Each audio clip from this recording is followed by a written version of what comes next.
அஸ்ஸலாமு அலைக்கும். நான் உங்கள் ஷிஃபா குக்கிங்லேருந்து பேசுகிறேன். இன்றைக்கி நம்ம என்ன ரெசிபி பார்க்க போகிறோன்னா, வீட்டில் இருக்க பொருளை வச்சே எப்படி இஃப்தாருக்கு ஈஸியான ஒரு ஸ்நாக்ஸ் பண்ணுறதுன்னு தான்.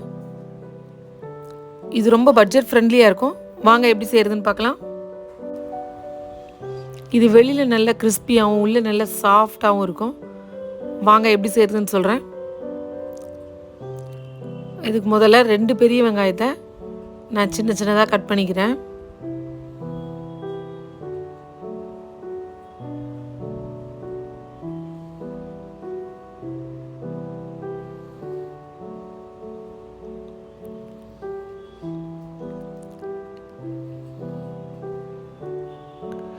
இது ஒரு ரொம்ப சாதாரணமாக வீட்டில் இருக்கிற வெங்காயம், பச்சை மிளகாய் இதுகளை வச்சு ஈஸியாக நீங்கள் டக்குன்னு பண்ணிடலாம்.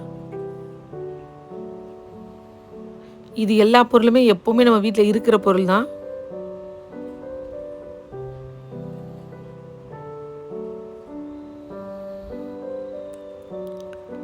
வெங்காயத்தை இந்த மாதிரி சின்ன சின்னதாக வெட்டி வச்சுட்டேன்.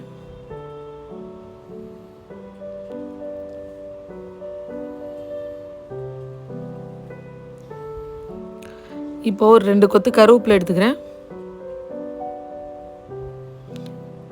இதை அப்படியே போட்டோன்னா நம்மளுக்கு சாப்பிடும் போது இலை முழுசாக வாயில் கடிப்படும். அதனால் இதையும் சின்ன சின்னதாக கட் பண்ணிடுங்க.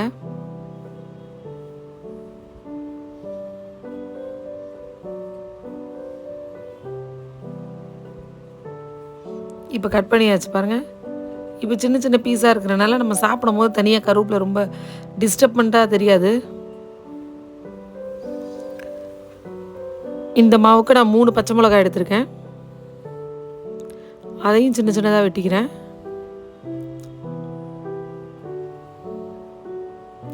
இது ரொம்ப மெல்லீஸ் மிளகாயாக இருக்கிறனால நான் 3 மிளகாய் எடுத்திருக்கேன். நீங்கள் உங்களுக்கு காரத்துக்கு எவ்வளோ தேவையோ அவ்வளோ பார்த்துக்கோங்க. குழந்தைங்க சாப்பிட்ற மாதிரி இருந்தால் கொஞ்சம் கம்மி பண்ணிக்கோங்க. மிளகாலாம் ரொம்ப தேவையில்லை.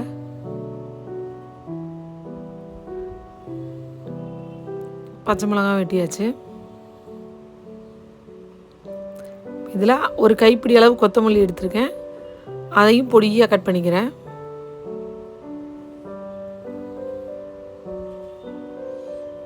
நல்லா பொடிசாக கட் பண்ணி வச்சுக்கோங்க.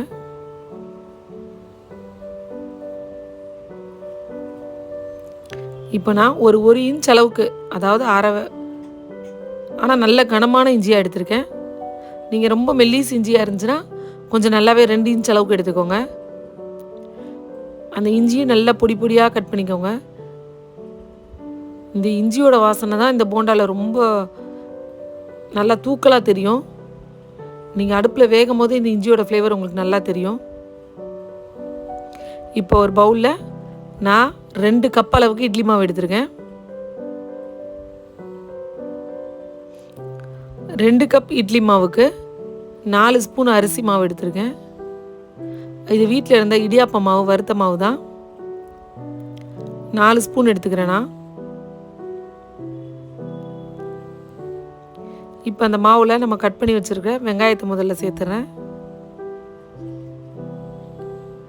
இதோட நம்ம கட் பண்ணி வச்சுருக்க எல்லா பொருளையுமே இப்போ இதில் சேர்த்துடலாம். கருவேப்பிலை, கொத்தமல்லி, பச்சை மிளகாய்,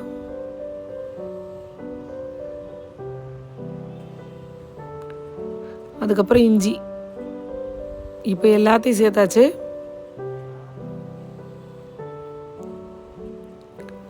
இப்போ இதுக்கு தேவையான அளவு உப்பு சேர்த்துருக்கேன். சேர்த்துட்டு இப்போ இது எல்லாத்தையும் நல்லா கைட்டை தான் மிக்ஸ் பண்ண போகிறேன்.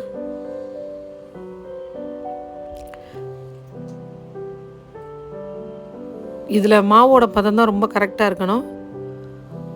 உங்கள் மாவு கொஞ்சம் தண்ணியாக இருந்தால் இந்த 4 ஸ்பூன் அரிசி மாவு பத்தாது. நீங்கள் கூட 1 ஸ்பூனோ 2 ஸ்பூனோ சேர்த்துக்கலாம். என்னோடய மாவுக்கு இந்த அரிசி மாவு கரெக்டாக இருந்தது. பாருங்கள், எடுத்து போட்டால் இப்படி போண்டா இந்த மாதிரி விழுற மாதிரி இருக்கணும். இதுதான் கரெக்டான பக்குவம்.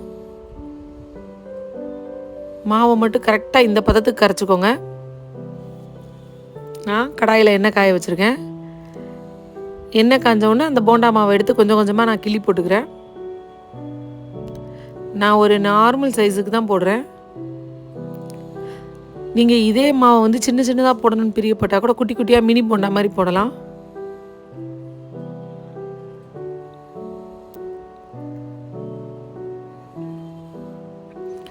நம்ம எடுத்து போட்டால் அது அழகாக விழற மாதிரி இருக்கணும். பாருங்கள்,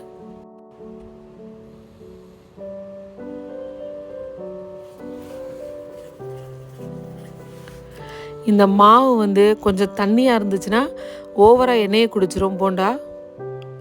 இல்லை ஐயோ எண்ணெயை குடிக்கணுன்னு நீங்கள் பயந்துட்டு கட்டியாக வச்சிங்கன்னா போண்டா வந்து பயங்கர டைட்டாக இருக்கும், ரஃப்பாக இருக்கும். ஸோ மாவோட பக்குவம் கரெக்டாக இருந்துச்சுன்னா உங்களுக்கு கரெக்டான அந்த டேஸ்ட்டு கிடைக்கும்.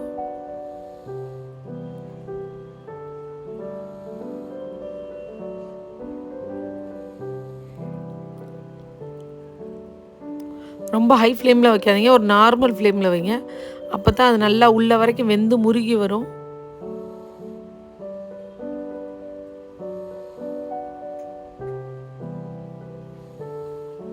வீட்டில் வெறும் இட்லி மாவு மட்டும் இருந்தாலே போதும். டக்குன்னு கொஞ்சம் அரிசி மாவை போட்டு ஒரு ஸ்நாக்ஸ் பண்ணி இஃப்தாருக்கு நோம்பு திறந்துடலாம். இது ரொம்ப பட்ஜெட் ஃப்ரெண்ட்லியாக இருக்கும், எல்லாராலையும் செய்ய முடிகிற ஒரு ஸ்நாக்ஸாக இருக்கும்.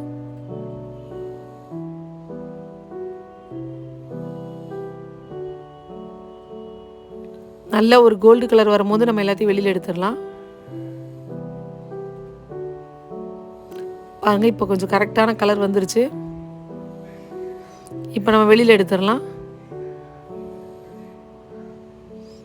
பாருங்க, போண்டா எப்படி நல்லா கோல்டு கலரில் பார்க்கவே அழகாக இருக்குன்னு. உங்களுக்கு பார்க்கும் போதே தெரியும் அது எவ்வளோ கிறிஸ்பியாக இருக்குன்னு.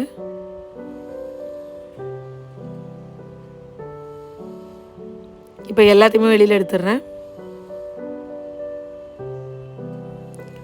மொத்தத்துக்குமே ஒரு 15 நிமிஷம் இருந்தால் போதும், டக்குன்னு சுட்டுருவீங்க. சூப்பரான ஒரு போண்டா.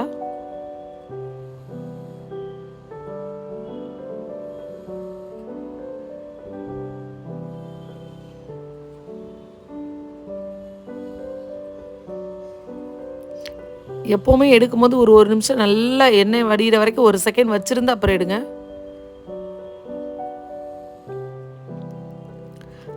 அவ்வளவுதான். ரொம்ப ஈஸியாக, ரொம்ப சிம்பிளாக ஒரு சூப்பரான இஃப்தார் ரெசிபி பார்த்தாச்சு. என்னோட இந்த ரெசிபி உங்களுக்கு பிடிச்சிருந்துச்சுன்னா என்னோடய சேனலை லைக் பண்ணுங்கள், ஷேர் பண்ணுங்கள், சப்ஸ்கிரைப் பண்ணுங்கள். மறந்துடாமல் பெல் ஐக்கானை கிளிக் பண்ணுங்கள். அப்போ தான் நான் போடுற புது புது வீடியோஸ்லாம் உங்களுக்கு நோட்டிஃபிகேஷனில் வரும்.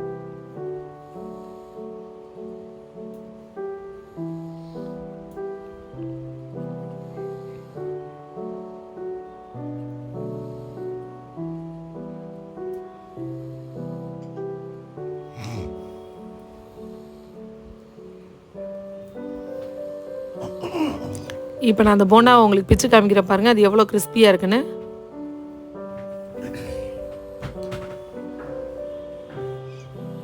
பாருங்கள் எவ்வளோ கிறிஸ்பாக இருக்குன்னு பாருங்கள். பார்த்தீங்களா, ரொம்ப சூடாக இருக்குது. வெளியில் ரொம்ப கிறிஸ்பியாகவும் உள்ள ரொம்ப சாஃப்டாகவும் இருக்கும். சூப்பர். சப்ஸ்கிரைப் பண்ணுங்க. தேங்க்யூ.